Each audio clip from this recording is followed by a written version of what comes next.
আমার প্রিয় সপ্তম শ্রেণীর শিক্ষার্থী বন্ধুরা, তোমাদের সকলকে আমার চ্যানেলে স্বাগত জানাই। আশা করছি তোমরা সকলে খুব ভালো আছো। আজকে আমি তোমাদের 2025 সালের রায়ো মার্টিনের যে প্রশ্নবিচিত্রা প্রকাশিত হয়েছে তার 270 পাতায় যে 5 নম্বর স্কুল রয়েছে, সেখানে তোমাদের সপ্তম শ্রেণীর বন্ধুদের দ্বিতীয় পর্যায়ক্রমে মূল্যায়ন ইতিহাসের প্রশ্ন দেওয়া রয়েছে। আমি তার উত্তরগুলো দেখিয়ে দেবো।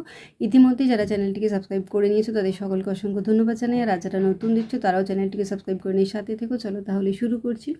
একের দাগে সঠিক উত্তরটি বেছে লেখো। ঘরঘোড়া যুদ্ধে বাবরের প্রতিদ্বন্দ্বী ছিলেন নসরত শাহ।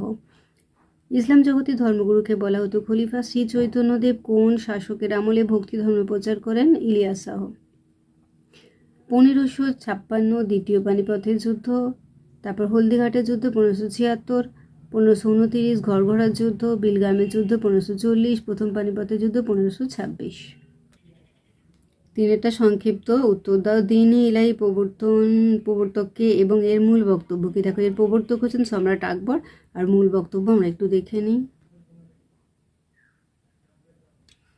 জাপ্তি প্রথা কাকে বলে? ছায়া প্রকাশনী থেকে দেখব। কে কত সালে ইউরোপ থেকে ভারতে আসা জলপথ আবিষ্কার করেন? 105 পাতায়। এটা হবে পর্তুগালের রাজা দূত ভাস্কো দা গামা আফ্রিকার দক্ষিণে উত্তমাশা অন্তরীপ ঘুরে 1498 খ্রিস্টাব্দে ভারতের দক্ষিণে মালাবারের কালিকট বন্দরে এসে পৌঁছান। তাহলে কে হয়ে গেল? Vasco da Gama. কবে? 1498। মধ্যযুগে ভারতের দুটি শহরের নাম লেখো। 93 পাতায়। দেখো, এতগুলো শহরের নাম আছে, এখান থেকে তোমরা দুটো লিখবে। পর্তুগিজরা ভারতের কোন দুটি জায়গায় বাণিজ্য কুঠি স্থাপন করেছিল? এই দেখো, ম্যাপেতে আমরা দেখে নেব যে প দিয়ে যেগুলো সেগুলো পর্তুগিজ হচ্ছে। দেখো, আমরা তাহলে দেখে নেব কোন কোন জায়গাগুলো রয়েছে। এই দেখো, গোয়া রয়েছে, তারপর দেখো কালিকট রয়েছে, চৌল রয়েছে, দিউ রয়েছে, দমন, বেসিন। এই প দিয়ে যে লেখাগুলো রয়েছে সেগুলো পর্তুগিজ। ওগুলো পর্তুগিজদের বাণিজ্য ঘাঁটি। জিজিয়া কাকে বলে?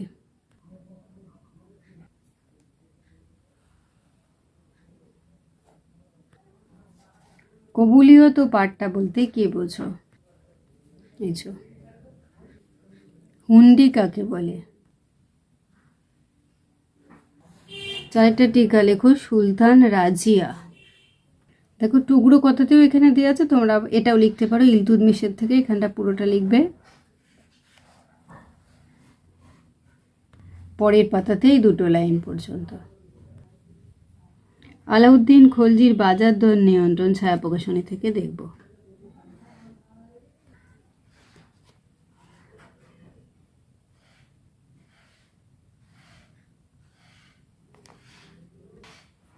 বন্দিগানি চেহেলগানি দেখব।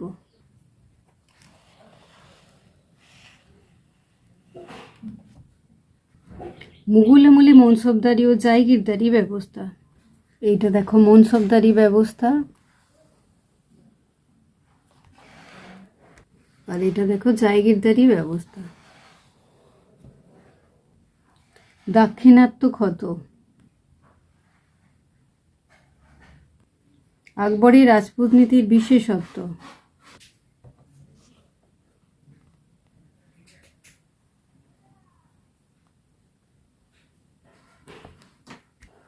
পাঁচের যে কোনো দুটি প্রশ্নের উত্তর দাও। মোহাম্মদ বিন তুগলকের যে কোনো দুটি পরিকল্পনা তার ফলাফল ব্যক্ত করো। তাকে খামখেয়ালি রাজা বলা কতটা যুক্তিসম্মত সে বিষয়ে নিজের মতামত দাও। আচ্ছা, এখানে যেগুলো দেয়া রয়েছে তার থেকে তোমাকে দুটো লিখতে বলা হয়েছে, তুমি দুটো লিখবে। হ্যাঁ, আর ঠিক পরের প্রশ্নটা একটু দেখে নাও।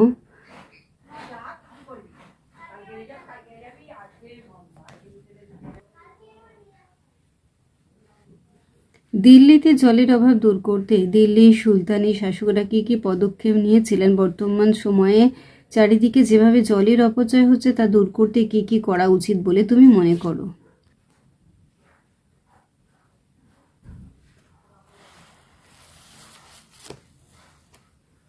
আচ্ছা, এইখানটা তুমি এইখান থেকে লিখতে পারো, এখান থেকে এতটা। বিজয়নগর সাম্রাজ্যের প্রতিষ্ঠাতা কে এবং কোথায় এই রাজ্যটি গড়ে ওঠে? পর্যটকদের চোখে বিজয়নগর সাম্রাজ্যের যে বর্ণনা পাওয়া যায় তা লেখো। এইখানটা দেখো, সঙ্গম নামে এক ব্যক্তির ছেলেরা 1336 খ্রিস্টাব্দে তুঙ্গভদ্রা নদীর তীরে বিজয়নগর রাজ্যের প্রতিষ্ঠা করেন। দেখো পর্যটকদের বিবরণীতে বিজয়নগর।